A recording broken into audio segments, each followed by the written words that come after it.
नमस्कार, देश न्यूज़ के खास कार्यक्रम रिसर्च में आपका स्वागत है। मैं हूं राजेश सक्सेना। यूपीएससी में लेटरल एंट्री, इसकी चर्चा जोरों पर है। एक तरफ लेटरल एंट्री के तहत 45 पद निकाले गए, विरोध हुआ, फिर मोदी सरकार ने यू टर्न ले लिया। बढ़ते हैं आज इसी की तरफ, जानने की कोशिश करेंगे कि किस तरह से लेटरल एंट्री पर जो सियासत है वो गरमाई, किस तरह से पहले इसके तहत 45 पद निकाले गए, फिर किस तरह इनको वापस लिया गया और किस तरह की राजनीति और सियासत इसमें रही है। मोदी सरकार ने लेटरल एंट्री के जरिए सीधे सीनियर आईएएस लेवल की 45 वैकेंसी निकाली। इनमें ज्वाइंट सेक्रेटरी, डिप्टी सेक्रेटरी और डायरेक्टर जैसे बड़े सरकारी पद शामिल हैं। विपक्ष के नेता राहुल गांधी ने आरोप लगाया कि लेटरल एंट्री के जरिए सरकार खुलेआम एससी, एसटी और ओबीसी समुदाय का हक छीन रही है। केंद्रीय मंत्री अश्विनी वैष्णव ने पलटवार करते हुए कहा कि यूपीएससी में लेटरल एंट्री का कॉन्सेप्ट कांग्रेस सरकार का है। यूपीएससी में लेटरल एंट्री क्या है, इसमें कौन लोग भर्ती होते हैं, क्या इनमें रिजर्वेशन लागू नहीं होता, बीजेपी या कांग्रेस कौन जिम्मेदार? आइए इसी को समझते हैं, जानने की कोशिश करते हैं तमाम सवालों के जरिए। क्योंकि मैंने पहले भी जिस तरह से आपको बता दिया कि 45 पद लेटरल एंट्री के जरिए निकाले गए थे, यूपीएससी से ने भरा जाना था। और इसमें जो अलग अलग जो विभाग है, जो डिपार्टमेंट हैं, उसमें एक्सपर्ट्स की जो है वो भर्ती होना थी, लेकिन इस पर आरक्षण का मुद्दा गरमाया और फिर कहीं ना कहीं इसके बाद मोदी सरकार ने इसमें यू टर्न ले लिया। अब आते हैं उन सवालों पर और जानने की कोशिश करते हैं कि किस तरह से लेटरल जो एंट्री के तहत जो पद हैं वो भरे जाते हैं। पहला सवाल आता है कि यूपीएससी में लेटरल एंट्री से जुड़ा विवाद अभी क्यों शुरू हुआ। यूनियन पब्लिक सर्विस कमीशन यानी यूपीएससी ने 17 अगस्त को लेटरल एंट्री के जरिए भर्ती के लिए 45 पोस्ट पर वैकेंसी निकाली है। पहली बार इतनी बड़ी संख्या में निजी क्षेत्र के लोगों को सरकार के सीनियर पदों पर रखा जाएगा। लेटरल एंट्री के लिए यूपीएससी की ओर से जारी किए गए विज्ञापन में आरक्षित सीटों का जिक्र नहीं किया गया। ये जरूर कहा गया कि इन पदों के लिए योग्य कैंडिडेट्स का चुनाव किया जाएगा। 18 अगस्त को कांग्रेस नेता राहुल गांधी ने पोस्ट में लिखा कि लेटरल एंट्री के जरिए भर्ती में आरक्षण लागू नहीं है, ऐसे में इसके जरिए भर्ती करके खुलेआम एससी, एसटी और ओबीसी वर्ग का हक छीना जा रहा है। नरेंद्र मोदी संघ लोक सेवा आयोग की जगह राष्ट्रीय स्वयंसेवक संघ के जरिए लोक सेवकों की भर्ती कर संविधान पर हमला कर रहे हैं। इसके बाद से ही लेटरल एंट्री को लेकर विवाद शुरू हो गया। राहुल के अलावा विपक्षी दलों के नेता तेजस्वी यादव ने भी ट्वीट कर लेटरल एंट्री में रिजर्वेशन नहीं देने को लेकर केंद्र सरकार की आलोचना की। इन बयानों पर सरकार ने भी पलटवार किया। लेकिन मैं यहाँ आपको बता दूं कि जब विवाद बढ़ा तो फिर जो ये विज्ञापन था उसको यूपीएससी को लिखा गया कि इस विज्ञापन को निरस्त कीजिए और अब इसका रिव्यू की बात सामने आ रही है। अब सवाल आता है कि लेटरल एंट्री होती क्या है जिस पर इतना हंगामा मचा। यूपीएससी में लेटरल एंट्री का मतलब प्राइवेट सेक्टर के लोगों की सरकार में बड़े पदों पर सीधी भर्ती से है। इससे दो ऑब्जेक्टिव पूरे होते हैं। पहला, प्रशासन में एक्सपर्ट शामिल होते हैं, दूसरा, प्रतिस्पर्धा बनी रहती है। लेटरल एंट्री के जरिए सरकार में संयुक्त सचिव, निदेशक या उप सचिव पदों के लिए भर्ती होती है। किसी सरकारी विभाग में सचिव और अतिरिक्त सचिव के बाद संयुक्त सचिव का पद तीसरा सबसे बड़ा और ताकतवर पद है। संयुक्त सचिव अपने विभाग में प्रशासनिक प्रमुख के रूप में काम करते हैं। निदेशक संयुक्त सचिव से एक रैंक नीचे होता है और उप सचिव निदेशक से एक रैंक नीचे होता है। संयुक्त सचिव वो पद है जहां से किसी विभाग में फैसला लेने की प्रक्रिया शुरू होती है। अब बात आती है यूपीएससी ने 45 पदों पर लेटरल एंट्री की जो वैकेंसी निकाली थी, क्या उसमें आरक्षण लागू नहीं होगा? इस पर दोनों तरह की बातें हैं। बीजेपी आईटी सेल के प्रभारी अमित मालवीय का कहना है कि यूपीएससी के जरिए निकाली गई वैकेंसी में आरक्षण के नियम लागू होंगे जो यूपीएससी की किसी भी दूसरे परीक्षाओं में लागू होता है। हालांकि इंडियन हालांकि अगर एक रिपोर्ट के मुताबिक इसको देखें तो इसमें रिजर्वेशन लागू नहीं होगा। भारत सरकार के department of personal and training ने एक आरटीआई के जवाब में कहा कि सरकारी नौकरियों में 13 रोस्टर पॉइंट्स के जरिए रिजर्वेशन लागू होता है। रोस्टर सिस्टम क्या कहता है? इस सिस्टम के मुताबिक सरकारी नौकरी में हर चौथा पद ओबीसी, हर 7वां पद एससी, हर 14वां पद एसटी और हर 10वां पद ईडब्ल्यूएस के लिए रिजर्व होना चाहिए। हालांकि 3 से कम पदों पर भर्ती के लिए रिजर्वेशन लागू नहीं होता है। इस बार यूपीएससी ने लेटरल एंट्री के जरिए 45 पदों पर जो वैकेंसी निकाली थी, रिजर्वेशन रोस्टर के मुताबिक 6 एससी, 3 एसटी, 12 ओबीसी और 4 ईडब्ल्यूएस के लिए इनमें पद रिजर्व होना चाहिए। हालांकि सरकार ने कानूनी टेक्निकल वजहों का लाभ उठाते हुए अलग अलग विभागों से 3 से कम पदों के लिए विज्ञापन जारी किए थे, इसलिए इसमें रिजर्वेशन लागू नहीं होता है। इस मामले पर यूपीएससी से संबंधित अधिकारियों से जब जो बात करने के बाद जो चीज़ें निकल आई उसमें क्या कुछ रहा, और अब सवाल इस बात को लेकर है कि क्या यूपीएससी या भारत सरकार ने लेटरल एंट्री में रिजर्वेशन को लेकर कोई निर्देश दिए हैं। इसके जवाब में 29 नवंबर 2018 को भारत सरकार के department of personal and training की एडिशनल सेक्रेटरी ने यूपीएससी के सेक्रेटरी को एक पत्र लिखा था। इस पत्र में कहा गया था कि लेटरल एंट्री के लिए कैंडिडेट का चुनाव प्राइवेट कंपनियों, राज्य सरकार, स्वतंत्र निकाय, यूनिवर्सिटी से किया जाना चाहिए जो अपने क्षेत्र में एक्सपर्ट हों। ये भर्ती कॉन्ट्रैक्ट के तौर पर 3 से 5 साल के लिए होगी। इस पत्र में इस बात का भी जिक्र था कि इन भर्तियों के लिए रिजर्वेशन को लागू करना जरूरी नहीं है। अब सवाल आता है कि लेटरल एंट्री के जरिए पहली भर्ती कब हुई?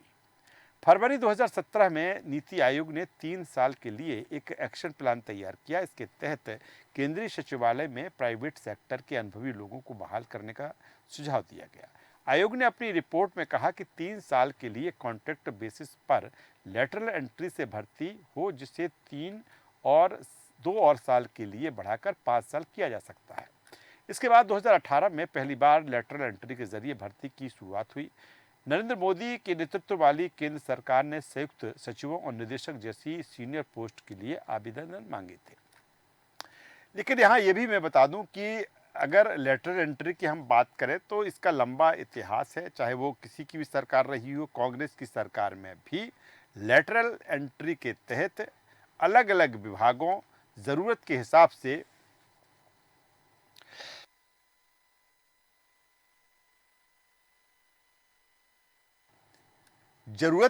से ऐसे पद भरे जाते रहे हैं। तो ऐसा नहीं है कि ये पहला मौका है कि जब लेटरल एंट्री के ज़रिए ये पद भरे जा रहे हों। ये अलहदा है कि जो जितनी संख्या इस बार लेटरल एंट्री में पदों को लेकर थी वो सबसे ज़्यादा रही है। हालांकि समय समय पर सरकार अपनी आवश्यकता के अनुसार जिस विभाग में जिस तरह के एक्सपर्ट की ज़रूरत है वो ऐसी नियुक्तियां होती रही हैं। अब बात आती है कि पहली भर्ती 2018 में हुई तो बीजेपी क्यों कह रही कि ये कांग्रेस की देन है? लेटरल एंट्री पर मोदी सरकार के मंत्री अश्विनी वैष्णव ने पोस्ट किया कि लेटरल एंट्री का पूरा कॉन्सेप्ट ही कांग्रेस की अगुवाई वाली यूपीए सरकार की देन है। 2005 में यूपीए सरकार ने सरकारी नौकरियों में रिफॉर्म के लिए एडमिनिस्ट्रेटिव रिफॉर्म कमीशन यानी एआरसी बनाया। इसका नेतृत्व वीरप्पा मोइली कर रहे थे। कमेटी ने अपनी रिपोर्ट में कहा था कि हर सरकारी विभागों में उस क्षेत्र के एक्सपर्ट्स लोगों की भर्ती होनी चाहिए। इससे पहले 1966 में भी मोरारजी देसाई की अध्यक्षता वाले पहले प्रशासनिक सुधार आयोग ने इसका आधार तैयार किया था। हालांकि आयोग ने लेटरल एंट्री की कोई वकालत नहीं की थी। बाद में मुख्य आर्थिक सलाहकार का पद लेटरल एंट्री के जरिए भरा जाने लगा। नियमों के अनुसार इसके लिए 45 साल से कम आयु होनी चाहिए और वो अनिवार्य रूप से एक प्रतिष्ठित अर्थशास्त्री हो। इसी तर्ज पर कई अन्य विशेषज्ञों को सरकार के सचिवों के रूप में नियुक्त किया जाता रहा है। मैंने पहले भी कहा कि कांग्रेस सरकार में भी कई ऐसी नियुक्तियां हुई हैं, चाहे हम पूर्व प्रधानमंत्री मनमोहन सिंह की बात कर लें कि किस तरह से उनको भी इसके ज़रिए नियुक्ति मिली थी वित्त सचिव के तौर पर। अब बात आती है कि क्या लेटरल एंट्री की शुरुआत कांग्रेस सरकार में हुई। कांग्रेस प्रवक्ता शक्ति सिंह गोहिल का कहना है कि 2005 में नौकरियों में रिफॉर्म के लिए एआरसी बनाई गई थी। इस कमेटी ने अपना सुझाव भी दिया था, लेकिन यूपीए सरकार ने लेटरल एंट्री के जरिए एक भी भर्ती नहीं की थी। इस कमेटी ने सरकार को सुझाव दिया था कि सरकारी विभाग में बड़े पदों पर बैठने वाले अधिकारियों को उस क्षेत्र का एक्सपर्ट होना जरूरी है, इसलिए पारंपरिक सिविल सेवाओं के जरिए भर्ती के बजाय कुछ सीनियर पदों पर उस क्षेत्र के विशेषज्ञों को भर्ती करना चाहिए। हालांकि मनमोहन सिंह के नेतृत्व वाली सरकार ने इस सुझाव को लागू नहीं किया था। 2018 में पहली बार यूपीएससी और दूसरी सरकारी संस्थाओं के जरिए वैकेंसी निकालकर लेटरल बहाली की शुरुआत हुई है। इससे पहले सलाहकार के तौर पर एक्सपर्ट्स होते थे, लेकिन लेटरल एंट्री जैसी कोई कानूनी व्यवस्था नहीं थी। कांग्रेस के आरोपों पर कानून मंत्री अर्जुन राम मेघवाल का कहना है कि 1976 में मनमोहन सिंह भी लेटरल एंट्री के जरिए ही फाइनेंस सेक्रेटरी बने थे, जिसका जिक्र मैंने पहले भी किया। इतना ही नहीं, सोनिया गांधी को नेशनल एडवाइजरी काउंसिल का प्रमुख बनाया गया था। 2005 में वीरप्पा मोइली के नेतृत्व में ही एडमिनिस्ट्रेटिव रिफॉर्म कमीशन की बैठक हुई थी। अब बात आती है क्या लेटरल एंट्री की भर्तियों में ओबीसी एससी एसटी का हक मारा जा रहा है। दूसरी तरफ अगर हम बात करें कांग्रेस, तो कांग्रेस कह रही है कि जिन 45 पदों पर लेटरल एंट्री के जरिए वैकेंसी निकली है उसके विज्ञापन में रिजर्वेशन शब्द का जिक्र तक नहीं है। ऐसे में ये ओबीसी एससी एसटी की हकमारी नहीं तो और क्या है। गोयल कहते हैं कि लेटरल एंट्री के जरिए सरकार के सबसे बड़े पदों पर भर्ती होती है। इस तरह की भर्ती प्रक्रिया में रिजर्वेशन लागू नहीं होते हैं। सरकारी नौकरियों में रिजर्वेशन लागू करना सरकार का दायित्व है। साफ है कि इस तरह की भर्तियां समाज के ताकतवर वर्ग के लोगों के लिए है और ओबीसी एससी एसटी के साथ ये छलावा है। हालांकि सवाल फिर ये भी उठता है कि आखिर कांग्रेस जब इस तरह की लेटरल एंट्री के जरिए जो भर्तियां हुई, कांग्रेस ने इन पैरामीटर्स का क्यों ध्यान नहीं दिया। हालांकि बीजेपी आईटी सेल के प्रमुख अमित मालवीय का कहना है कि कांग्रेस नेताओं का ये तर्क गलत है। सरकार सभी विभागों व मंत्रालयों में रिजर्वेशन के तहत नौकरी दे रही है। कांग्रेस सरकार के सुझावों के आधार पर ही मोदी सरकार ट्रांसपेरेंसी के साथ लेटरल एंट्री के जरिए अधिकारियों को बहाल करती है। 27 नवंबर 2007 को वीरप्पा मोइली के नेतृत्व वाले सेकंड एडमिनिस्ट्रेटिव रिफॉर्म कमीशन ने तत्कालीन पीएम मनमोहन सिंह को अपनी रिपोर्ट सौंपी। अब बात आती है कि क्या सभी सरकारी नौकरियों में रिजर्वेशन लागू करना जरूरी है। सुप्रीम कोर्ट के वकील का कहना है कि सभी सरकारी नौकरियों में रिजर्वेशन लागू होना संवैधानिक तौर पर जरूरी है। हालांकि रोस्टर सिस्टम के तहत कुछ नौकरियां रिजर्वेशन के दायरे से बाहर हो जाती हैं। अक्टूबर 2023 में खुद केंद्र सरकार ने सुप्रीम कोर्ट में कहा कि सरकारी विभागों में 45 दिन या उससे अधिक की अस्थायी नियुक्तियों में एससी एसटी ओबीसी आरक्षण दिया जाएगा। सभी मंत्रालयों और विभागों को अस्थायी पदों पर इस आरक्षण को सख्ती से लागू करने के निर्देश जारी किए गए। ऐसे में अगर किसी नौकरी के विज्ञापन में इसका जिक्र नहीं है तो ये देखना होगा कि क्या रोस्टर सिस्टम के तहत इन वैकेंसी पर कोटा लागू होगा या नहीं। जब देश के प्राइवेट सेक्टर में रिजर्वेशन देने की बात हो रही है, स्थानीय लोगों को अलग अलग राज्यों में रिजर्वेशन देने की बात कहती है, ऐसे वक्त में लेटरल एंट्री की नौकरी में रिजर्वेशन नहीं देना सही नहीं होगा। सरकार के बड़े पदों पर हर वर्ग के लोगों की भागीदारी तय होना चाहिए। लेकिन जिस तरह से जो चीज़ें हैं कि पहले इनको निकाला गया, और दूसरी तरफ सबसे बड़ी बात यह है कि जब इसको लेकर पीएम नरेंद्र मोदी ने फैसला लिया और निर्देश दिए और यूपीएससी को लिखा गया इसके विज्ञापन को निरस्त करने को लेकर, तो उनका भी यही तर्क था कि सोशल जस्टिस के लिए किसी भी तरह का समझौता नहीं। पहले क्या होता रहा ये नहीं, लेकिन अब सवाल ये उठता है कि क्या जो अब रिव्यू की बात आ रही है, क्या इसके बाद ये माना जाए कि अगर लेटरल एंट्री के जरिए नियुक्तियां होंगी तो क्या उसमें भी जो आरक्षण है वो भी देखने को मिलेगा। और दूसरी तरफ ये भी बड़ी बात है कि क्या जो लेटरल एंट्री है उसमें अगर आरक्षण आता है तो जो इसका कॉन्सेप्ट है या जो इसके पीछे की जो एक व्यवस्था है कि किस तरह से उस विभाग को लेकर, उस एक्सपर्ट्स को लेकर कि वो अपने क्षेत्र का महारथी है, अपने क्षेत्र का वो एक्सपर्ट्स है, वो किसी भी जाति का हो, उसको वहाँ पर जो है उसको नियुक्त किया जाए, उसको वहाँ पर तैनात किया जाए, जैसे पहले भी होता रहा है। लेकिन अब जो सवाल खड़े हुए हैं लेटरल एंट्री को लेकर, अब देखना होगा कि किस तरह से इसका रिव्यू होता है।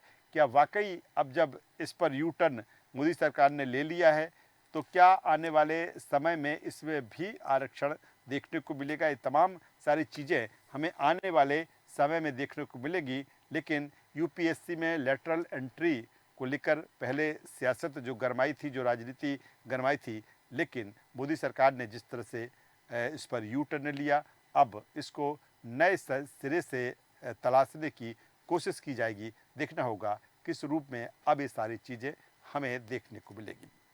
आज रिसर्च में बस इतना ही।